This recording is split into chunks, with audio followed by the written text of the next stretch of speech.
man, I'm Jusko from Proud Money. The Chase Sapphire Preferred, like its big brother, the Chase Sapphire Reserve, about to lose the 25% boost on the value of Ultimate Rewards points when used through Chase Travel. Like the Chase Sapphire Reserve's announcement from a few days ago, the new points boost will be incorporated with the Chase Sapphire Preferred as well. In my opinion, the points boost, the new program, worse than that 25% boost that you've been getting from your points, so I consider this a devaluation.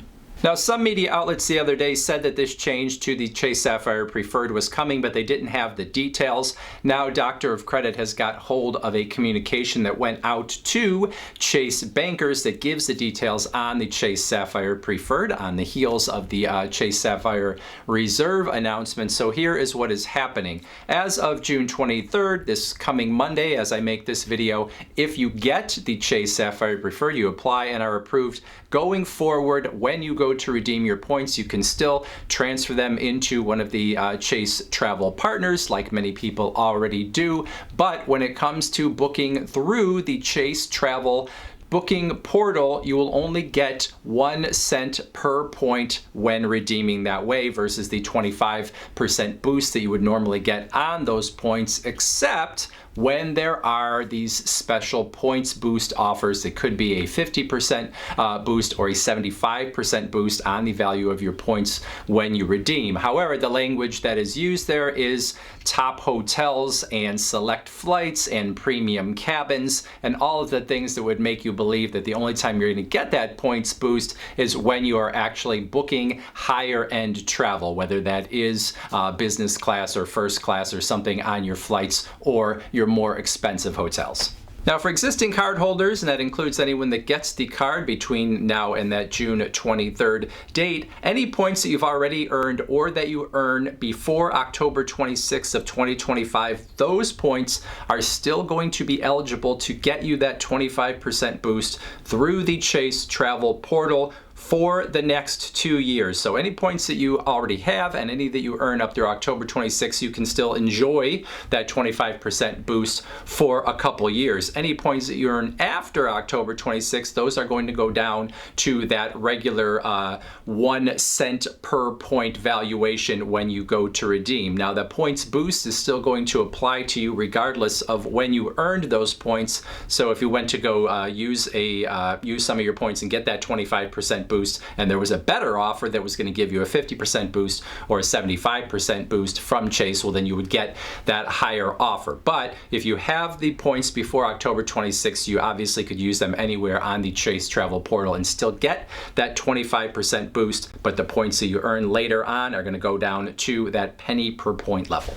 So it's hard not to see this as a devaluation of the points going forward. Yes, we've got a window here if you already have a lot of points where you can use it and continue to get that 25% boost. But while Chase has this new points boost that offers 50% or 75%, that sounds really good when you know that those redemptions are probably always going to be your higher end hotels and your premium cabins on the airlines. Well, then you know that those offers are going to be things where you're going to spend more money, and it's not necessarily going to be available to you on every single route or every single trip that you might take, even if you would go to a more expensive hotel or pay more for your flight. So right now, when you have a 25% boost on your points, you know you can just go into the Chase Travel portal and use it on anything that you might book through there, which obviously is much more convenient than where Chase is going with this, which is why I say it is a devaluation. It is hard to see this as an upgrade from any perspective.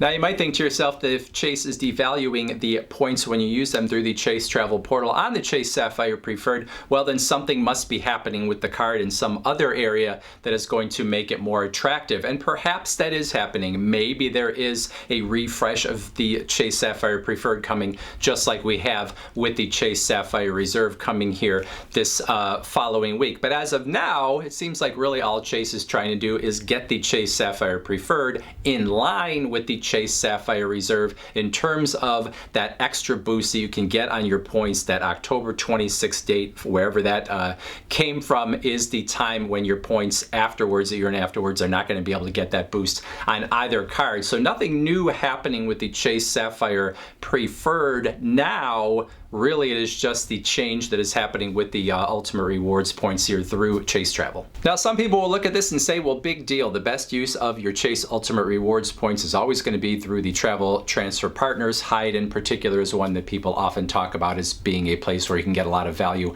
out of their points. But also you've got Southwest, you've got United, you've got Marriott, and a bunch of other places where you could transfer your points as well. However, even if that is true that you can get more value out of those points, for a lot of people, using a portal like Chase Travel where you can compare airfares, you can compare hotels and make your decisions that way, kind of book everything in one place, that's a more attractive way to book your travel. And with the 25% boost here and the 50% boost on the Chase Sapphire Reserve, that has been a nice way to feel like you're getting something more for your points and booking in the way that you want to. And it's interesting that Chase is doing this because they have wanted to push more people into the Chase travel booking engine, because that obviously is making them more money because they are acting as a travel agent. And so they're getting something on the back end from the travel companies that they work with. And this is a way really to drive some people sort of out of their cards, in my opinion, or at least out of using the Chase travel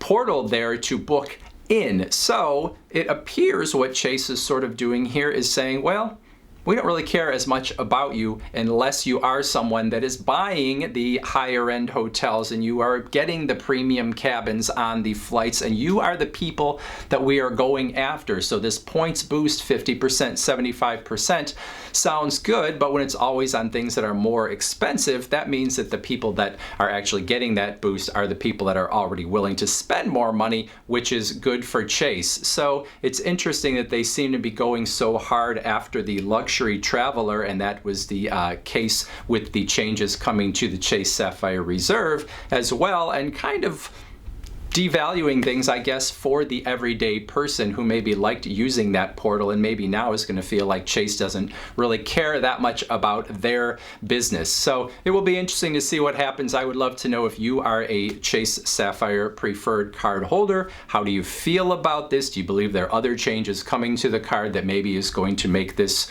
okay in the future? Would you stick with this card? Do you use the Chase travel portal at all, or do you only use the travel transfer partners to begin with? Any or all of those questions, I would love to have you answer in that comment section below.